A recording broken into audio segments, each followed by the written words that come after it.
আল্লাহ তাআলার ইলমের খাতায় মানুষের তাকদীর দুই প্রকার।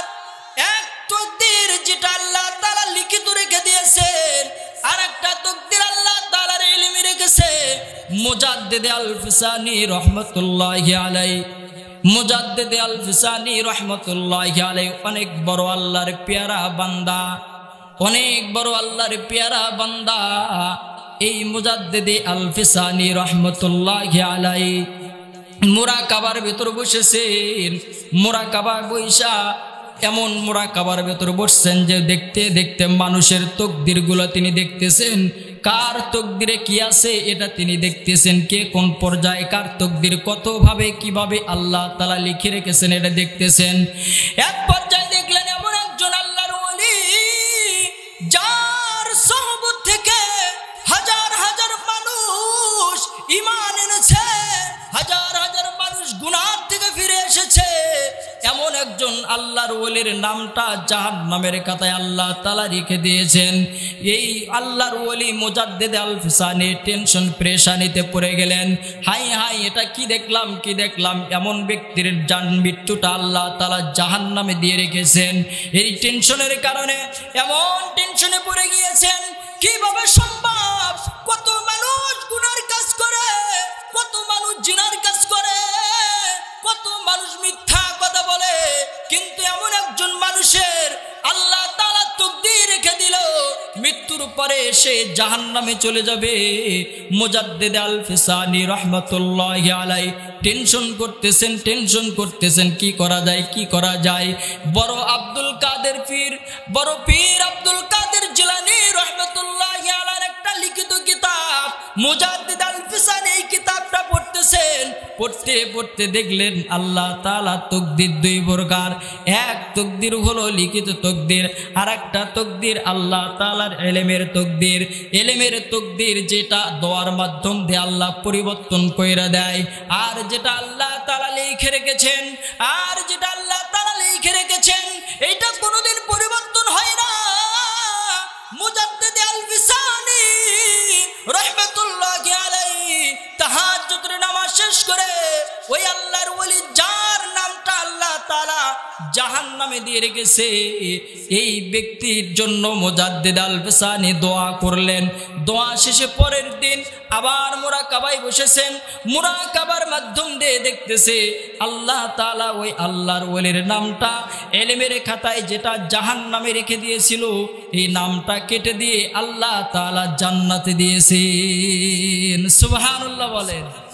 এটা এই জন্যই আপনাদের সামনে বললাম যে আমরা যে জায়গায় আসছি অনেকেই মনে করতেছি এখানে তো দেখা যায় না, বোঝাও যায় না, হুজুররা শুধু বলে এত সব মাফ করে দিবেন, এইগুলো আমরা শুনি।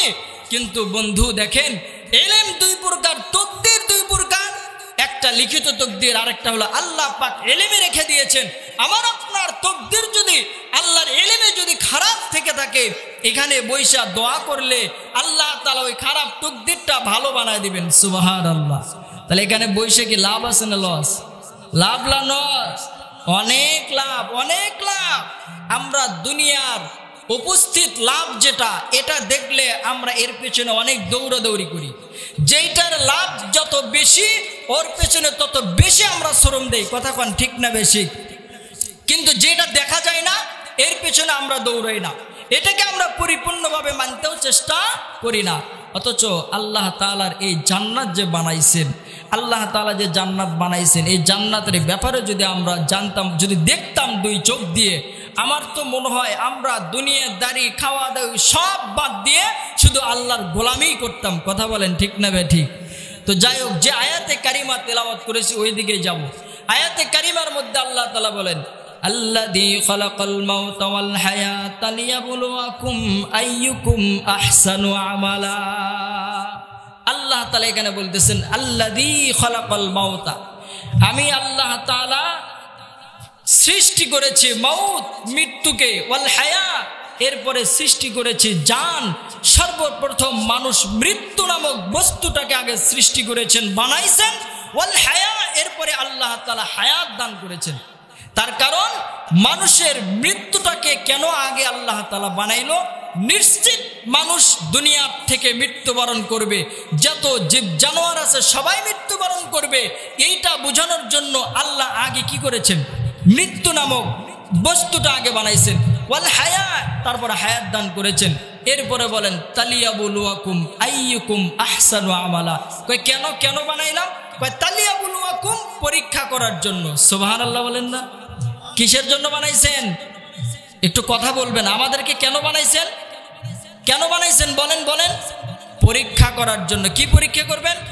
তালিয়াবুলুয়াকুম আইয়ুকুম আহসানু আমালা, কার আমল কত সুন্দর হয়। সুবহানাল্লাহ বলেন, সুবহানাল্লাহ বলেন। কার আমল কত সুন্দর হয়, এইটা পরীক্ষা করার জন্য আল্লাহ তাআলা আমারে আপনারে বানাইছেন। মুসলমান ভাইরা আমার, আল্লাহ তাআলা বলতেছেন কার আমল কত সুন্দর হয়, এইটা আমি পরীক্ষা করার জন্য আমার বান্দাদেরকে বানাইছি। কে কত সুন্দর আমল করবে এটা পরীক্ষার জন্য আল্লাহ বানাইছেন। কে কত বেশি আমল করবে এর জন্য কিন্তু আল্লাহ তাআলা আমারে আপনারে বানাই নাই। বুঝে থাকলে বলেন তো, বেশি আমল না ভালো আমলের জন্য? বলেন বলেন, কথা না বললে তো বোঝা যাবে না যে আপনারা বুঝতেছেন কিনা। ভালো আমল না বেশি আমল? জোরে বলেন, ভালো আমল না বেশি আমল? এ বন্ধু, তোমার জবান দিয়ে কথা বের হয় না। এক্ষণে যদি বর্তমান সময়ে কেউ যদি তোমার 500 টাকার একটা নোট দেয়, কেউ যদি তোমার এক কাপ চা খাওয়ায়, তুই আমার পেছনে একটু দৌড়া, আমার একটু আমার জন্য স্লোগান দে। স্লোগান দিতে দিতে দিতে দিতে নিজের গলাটা শেষ হয়ে যায়, নাচানাচি করতে শরীর ঘামিয়ে যায়, হাফসায়া যায়। এরপরও তার জবান থেকে কিন্তু আওয়াজ বন্ধ হয় না। কথা কোন ঠিক না ঠিক? সময় অল্প একটু, কিন্তু কোন দিকের কথা বলবো একটু হলেও বইলে যায়। হযরত নবী করিম সাল্লাল্লাহু আলাইহি সাল্লাম মিরাজের ঘটনার একটু আপনাদেরকে বলতে চাই। মিরাজ প্রথম আসমান, স্বপ্নে প্রথম আসমান থেকে তৃতীয় আসমান, চতুর্থ আসমান, পঞ্চম আসমান ভেদ করে ষষ্ঠ আসমান ভেদ করে যখন সপ্তম আসমানে নবী আলাইহিস সালাতু ওয়াস সালাম যখন ঢুকিয়েছিলেন, ওই জায়গায় হযরতে ইব্রাহিম আলাইহিস সালাতু ওয়াস সালামের সাথে সাক্ষাৎ হয়েছেন। সুবহানাল্লাহ বলেন। হযরতে ইব্রাহিমের সাথে কথাবার্তা হয়েছে। কথাবার্তা হওয়ার পরে ইব্রাহিম আলাইহিস সালাতু ওয়াস সালাম আমার আপনার নবীরে বলল, ওগো আল্লাহর নবী, ওগো আমার সন্তান, যাও আমার পক্ষ থেকে আমার উম্মতদেরকে তুমি কিছু, তোমার উম্মতদের মধ্যে কিছু বাণী তুমি শোনাইবা। এক নম্বর বলল, ইব্রাহিম আলাইহিস সালাতু ওয়াস সালাম আমার নবীকে বলতেছেন, তুমি তোমার উম্মতকে আমার পক্ষ থেকে সালাম জানায়া দিবা।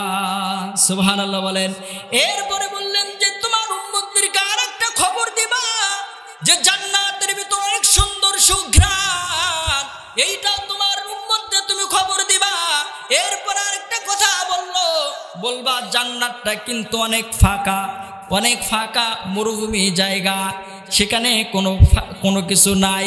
তার মানে কি আমরা জান্নাতে যা ফাঁকা জমিনে থাকবো এরকম মনে হয়?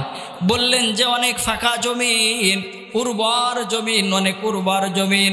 তোমরা বলবা তোমার উম্মতরা যা বলবে, তোমার উম্মতরা যেন এই জান্নাতের যে ফাঁকা জমিনটা আছে, এই ফাঁকা জমিনের ভেতরে যেন প্রত্যেকেই গাছ লাগায়া দেয়। চিল্লায় বলেন সুবহানাল্লাহ। আল্লাহর নবীরা বলল, তোমার উম্মতরা যা বলবে জান্নাতের মধ্যে যে সমতল ভূমি আছে, যে ফাঁকা এরিয়াটা আছে, মিরাজের সময় আল্লাহর নবীরে এই কথাটা বলেছিল। বলবা তোমার উম্মতরা যেন এই জায়গার ভিতরে গাছ লাগায় দেয়। জোরে বলেন না সুবহানাল্লাহ। বললেন এই গাছ লাগানোর ফায়দা দুনিয়ার থেকে লাগাইতে হবে, জান্নাতে যায় নয়। কয় কেমনে? তোমার উম্মতরা যা বলবা তারা যেন দৈনন্দিন 4টা তাসবিহ পড়ে। সুবহানাল্লাহ। কয়টা তাসবিহ? জোরে বলেন কয়টা তাসবিহ? এক নম্বর বললেন সুবহানাল্লাহ, আলহামদুলিল্লাহ, লা ইলাহা ইল্লাল্লাহ, আল্লাহু আকবার। এই 4টা তাসবিহ পড়লে আল্লাহ তাআলার সাথে সাথে জান্নাতের মধ্যে 4টা গাছ লাগায়া দিবেন। সুবহানাল্লাহ বলেন। এ বন্ধু, এই জায়গায় জবান করে সুবহানাল্লাহ, আলহামদুলিল্লাহ, আল্লাহু আকবার বললে লাভ না লস? জোরে বলেন লাভ না লস? আর একবার বলেন তো সুবহানাল্লাহ। জান্নাতে কয়টা গাছ হইল? আরেকবার চিল্লায় বলেন তো আলহামদুলিল্লাহ। জান্নাতে কয়টা গাছ হইল? আরেকবার একটু বলেন তো আলহামদুলিল্লাহ, লা ইলাহা ইল্লাল্লাহ। জোরে জোরে লা ইলাহা ইল্লাল্লাহ। এবার বলেন তো চিল্লায় জবান খুলে বলেন আল্লাহু আকবার। আর আস্তে বলেন আল্লাহু আকবার। মহিলারা শুনবে, আস্তে বল, আরেকটু আস্তে বলেন আল্লাহু আকবার। আরে চিল্লায় বলেন আল্লাহু আকবার। যতবার বলবেন জান্নাতে ততবার আল্লাহ গাছ লাগাই দিবেন। সুবহানাল্লাহ বলেন। এত ফাঁকা আল্লাহর নবী মেরাজে করতে গিয়েছেন, ইব্রাহিম নবীকে বলতেছেন ভাই সাউন্ড একটু বাড়াই দিন।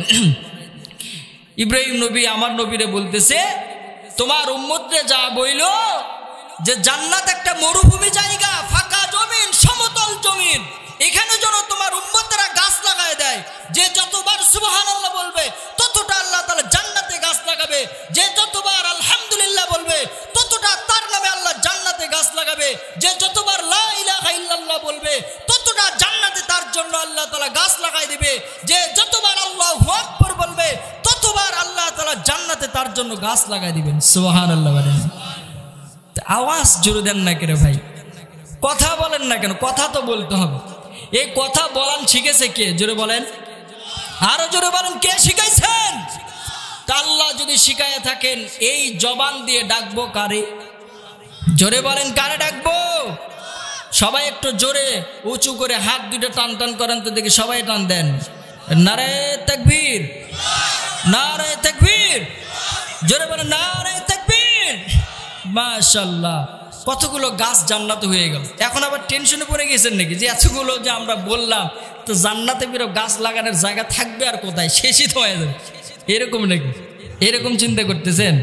আর মেয়ে ওই যে সূর্য চতুর্থ আসমানে সাজানো আছে, হ্যাঁ, এই দুনিয়ার চাইতে কত লক্ষ গুণ বড়, হ্যাঁ।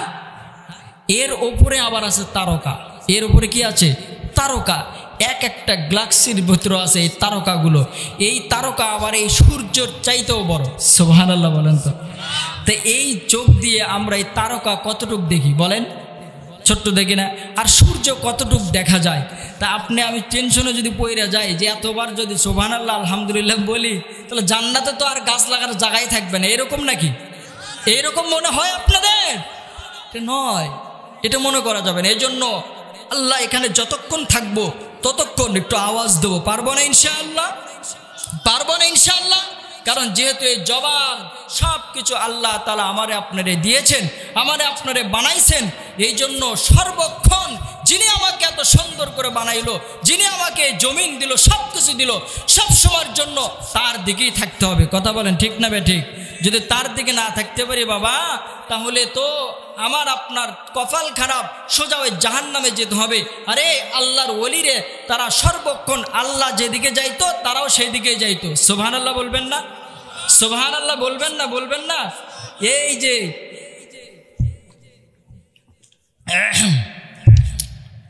যারা বুজুর্গ ছিল, আল্লাহর ওলি ছিল, এরা সর্বক্ষণ আল্লাহ তাআলার দিকেই ছিল। আল্লাহ যেদিকে যাইতো ওই আল্লাহর ওলিরাও সেই দিকে যাইতো, আল্লাহর বিরোধীতে তারা যাইতো না। তো এই জন্য আমাদেরকেও সর্বক্ষণ আল্লাহর দিকে থাকতে হবে। ঠিক না বে ঠিক? মুসলমান ভাইরা আমার, আয়াতের মধ্যে বলেছিলাম আল্লাহ তাআলা মৃত্যু এবং হায়াত দিয়েছেন। কেন দিয়েছেন? কয় তালিয়াবুলুকুম, আমি আমার বান্দাদেরকে পরীক্ষা করব। আইয়ুকুম আহসানু আমালা, কার আমল কত সুন্দর হয় এটা পরীক্ষা করবেন। এই যে আপনি সুবহানাল্লাহ বললেন, এই সুবহানাল্লাহটাও আল্লাহ পরীক্ষা করবেন। কথা বলেন ঠিক না বে ঠিক? এই সুবহানাল্লাহ যে যত শুদ্ধ করে সুন্দর করে বলতে পারবে, এটা আল্লাহর কাছে প্রিয়, এটা পরীক্ষা করবে। ঈশানের নামাজ আমি আপনি পড়েছি, ঈশানের নামাজের সময় যে আপনি রুকুতে বলেছেন সুবহানা রাব্বিয়াল আযীম, সুবহানা রাব্বিয়াল আ'লা, এই শব্দগুলো আল্লাহ তাআলা পরীক্ষা করবেন। রুকু সিজদা আপনি কেমনে দিয়েছেন এটা আল্লাহ তাআলা পরীক্ষা করবেন। কথা বলেন ঠিক না বে ঠিক? এই জন্য বলেন তো দেখি, রুকু বেশি করব না কম করব? জোরে বলেন, জোরে বলেন। বেশি না, এখানে বেশির কথা বলেনি, বলছে তুমি কম করো কিন্তু ভালো করে করো। সুবহানাল্লাহ বলেন। বেশির দরকার নাই তো, আপনি এমন বেশি করতেছেন যে 1 রাকাত হইতে আপনার 10 রাকাত হইল, ওই রকম বেশি আমল আল্লাহ চায় না। কথা বলেন ঠিক না ঠিক? আপনি অল্প করেন, 1 রাকাত পড়েন, 2 রাকাত পড়েন, আপনি 1 সিজদায় ভালোভাবে করেন, এটা আল্লাহ চায়। এটা কি চায়? আপনি লম্বা কিরাত মুখস্থ করেছেন, সূরা ইয়াসিন মুখস্থ করেছেন, নামাজে দাঁড়ায় এখন সূরা ইয়াসিন পড়বেন, এটা আল্লাহ তাআলা বলে নেই। আল্লাহ বলছে বান্দা তুমি 3 আয়াত দিয়ে নামাজ পড়ো, তবে সুন্দর শুদ্ধ করে পড়ো। ঠিক না বে ঠিক? তা আমাদের আবারও একটু মুখস্থ করবেন। বারবার একটা কথাই বলছি, বেশি আমল না ভালো আমল? জোরে বলেন, বেশি আমল না ভালো আমল? ভালো আমল। আমরা কি বেশি আমল করব না ভালো আমল করব?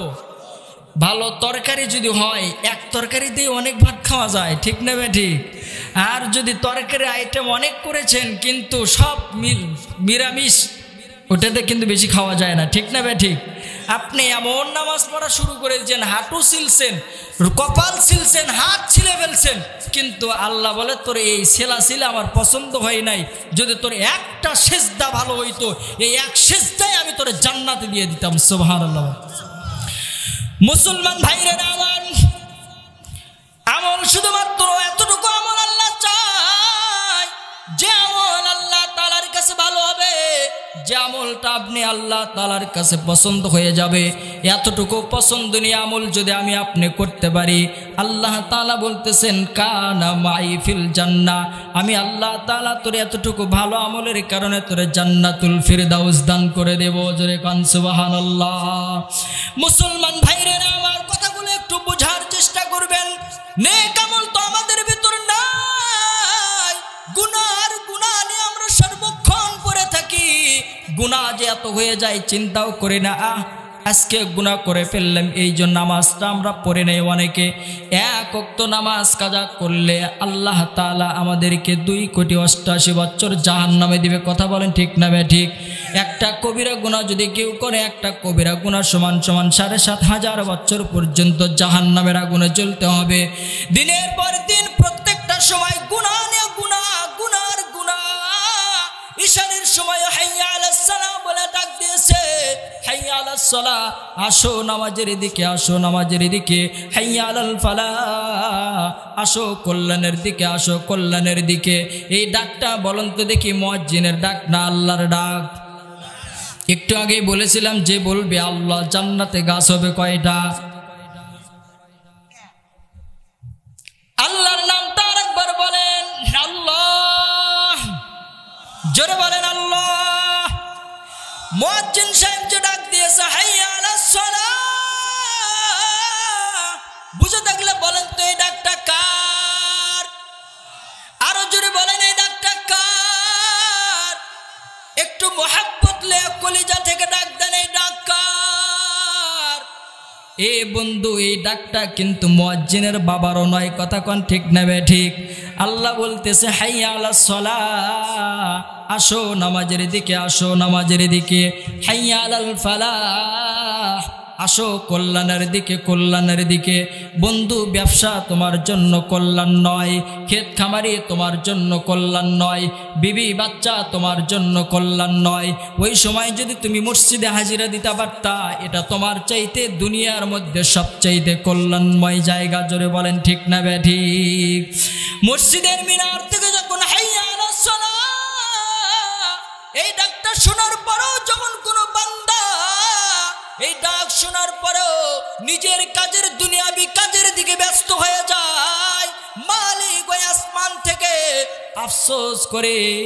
যদি কোনো বান্দা এই নামাজের ঘোষণা শোনার পরও মসজিদ থেকে দূরে চলে যায়, কেমন যেন সে আল্লাহ তাআলারে বৃদ্ধা আঙ্গুল দেখাইলো। কথা বলেন ঠিক না বে ঠিক? এখানে বাবাজিরা আছেন, যদি তার সন্তান এখানে থাকে, সন্তানটা যদি থাকে আব্দুর রহমান, আব্দুর রহমান, এই ডাকটা শোনার পরেও যদি বলেন, সন্তান যদি তার কথা যদি না শুনে না আসে, বলেন তো দেখি এখানে যারা আমরা আছি, ওই সন্তান দেখি আদো বলা সন্তান বলবো না বেয়াদো বলা বলবো? জোরে বলেন। কিছুক্ষণ আগে ইশারের সময় আল্লাহ ডাকেছে হাইয়া আলাস সালাহ, আয় আয় মসজিদের দিকে আয়, নামাজের দিকে আয়। হাইয়া আলাল ফালাহ, কল্যাণের দিকে আসো। এ বন্ধু, এই ডাকটা যেহেতু মালিক ডেকেছিল, এই ডাকটা মালিক তোমারে আমারে ডেকেছিল, কিন্তু এই ডাকটা আমরা শুনি নাই। বলেন তো দেখি আমরা কি আল্লাহ তাআলার ভদ্র উম্মত না বেয়াদব উম্মত? যারা এই ডাকটা শুনেও আসে নাই, সাড়া দেয় নাই, একে কি ভদ্র বলা যাবে? জোরে বলেন, একে ভদ্র বলা যায়? আপনার সন্তানকে আপনি ডাকলে যদি আপনার সন্তান কথা না শোনে, তাহলে ডাইরেক্ট আপনি বলবেন বেয়াদব সন্তান। আর আল্লাহ আপনারা ডাকতেছে মসজিদে নামাজের জন্য, এই আওয়াজটা শোনার পরেও আমি আল্লাহর ঘরে যাই না, বোঝা গেল সে কখনোই আল্লাহর ভদ্র বান্দা হতে পারে না, সে একটা টাটকা বেয়াদব বান্দা। কথা কোন ঠিক না বে ঠিক? এখানে যারা নামাজ ছাড়া আছেন, আমি বলি নেই তো কথাটা, নামাজ ছাড়া এখানে বসেছেন, বলেন আপনি কি আল্লাহর ভদ্র বান্দা হিসেবে দাবি করতে পারবেন? আপনি তো আল্লাহকে বৃদ্ধাঙ্গুল দেখাইছেন মেয়ে। আল্লাহ আপনারে ডাকতেছে, কিন্তু আপনি আল্লাহর ডাক না শুই নাই, আপনার কাছে গেলেন, ব্যস্ততা পার করে দিলেন, কিন্তু আল্লাহ ডাকার পরও যখন না যান, তখন আল্লাহ তাআলা আফসোস করে বলেন, ইয়া আইয়ুহাল ইনসান মা গররাকা বিরব্বিকাল কারীম।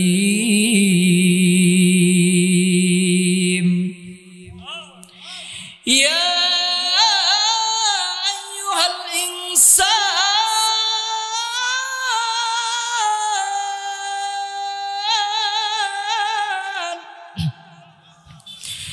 মা গররাকা বিরব্বিকাল কারীম।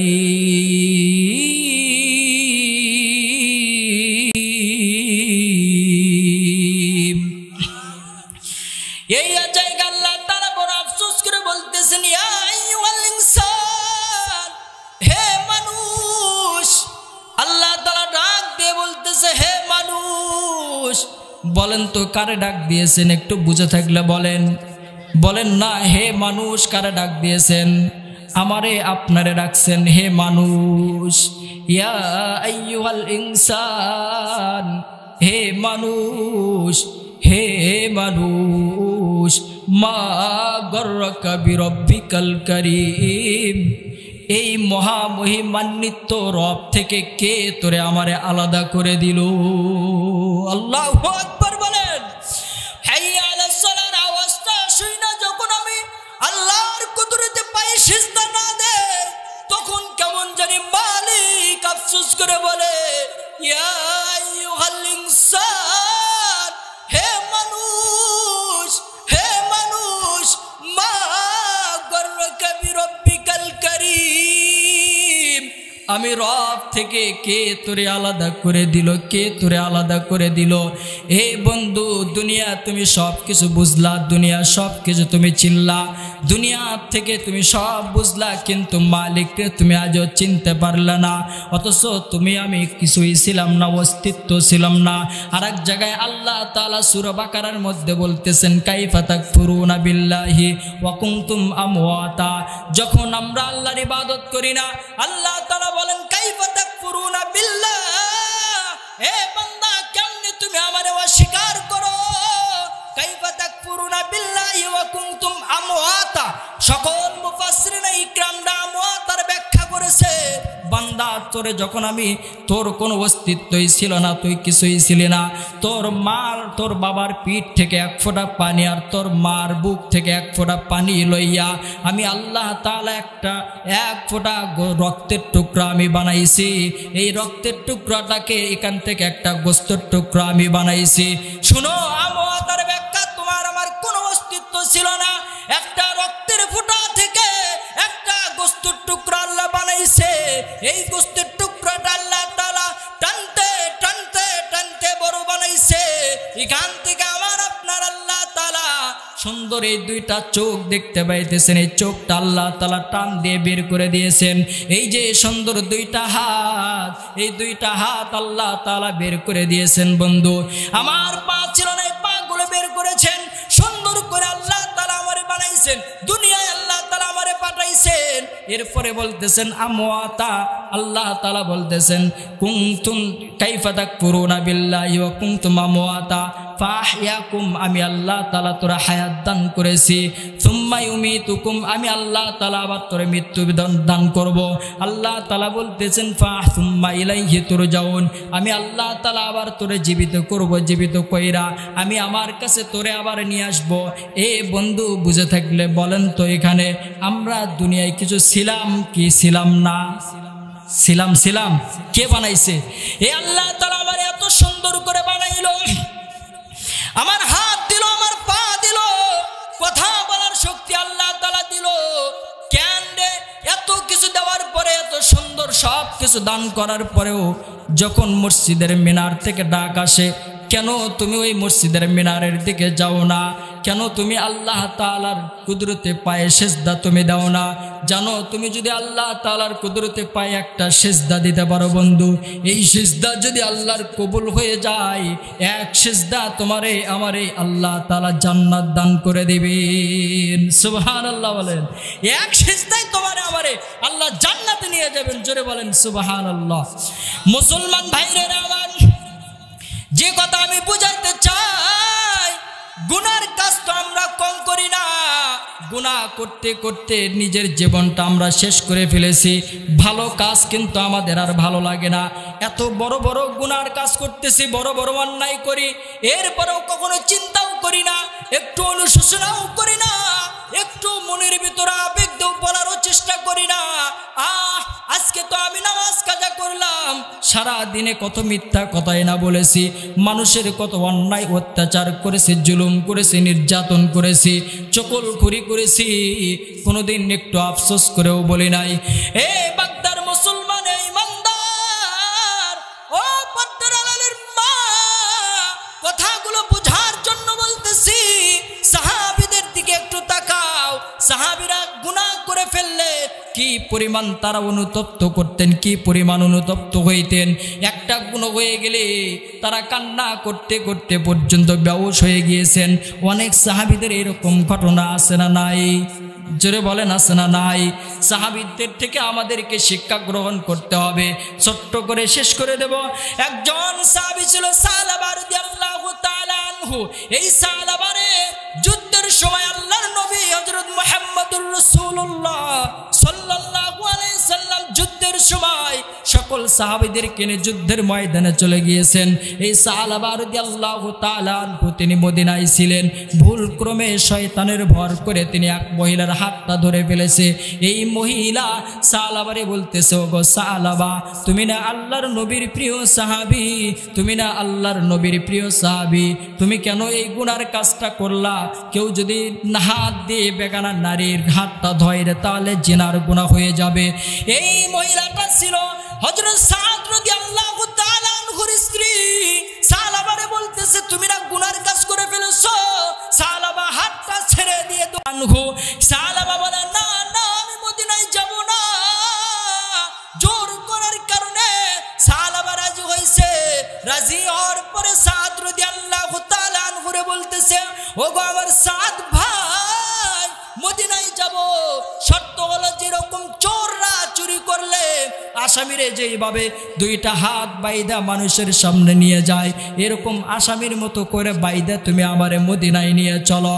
সালাবারে হাত দুইটা বাইদা সাদ রাদিয়াল্লাহু তাআলা আনহু মদিনার দিকে নিয়ে যাইতেছেন। মদিনার ভিতরে যখন ঢুকে পড়েছে, দূর থেকে পিছন থেকে সাদ ডাক দেয়া বলে, ও আমার সাদ ভাই, ও সাদ ভাই, আমি আগে নবীর দরজায় যাব না, তুমি আগে আমারে হযরত সিদ্দিক আকবর আবু বকর রাদিয়াল্লাহু তাআলা আনহু তার ঘরে নিয়ে যাও। সালাবারে তার ঘরে নিয়ে যাওয়া হইল। যাওয়ার পরে বলল, এই গুনার কাজ করেছে, দেখেন না নবীর কাছে নিয়ে তাকে একটু মাফ করে দেওয়া যায় কিনা। হযরত সিদ্দিক আকবর আবু বকর সিদ্দিক রাদিয়াল্লাহু তাআলা আনহু বলতেছেন, ও সালাবা, মাফ করা না করা আল্লাহর বিষয়, তবে তুমি আমার ঘর থেকে বের হয়ে যাও। এরপরে হযরত ওমর রাদিয়াল্লাহু তাআলা আনহুরে নিয়ে কাছে নিয়ে যাওয়া হইল। ওমর রাদিয়াল্লাহু তাআলা একই কথাই বললেন, মাফ করা না করা আল্লাহর বিষয়, তবে তুমি চলে যাও। এরপরে হযরতে আলীর ঘরে নিয়ে যাওয়া হইল, আলীও একই কথা বলেছেন।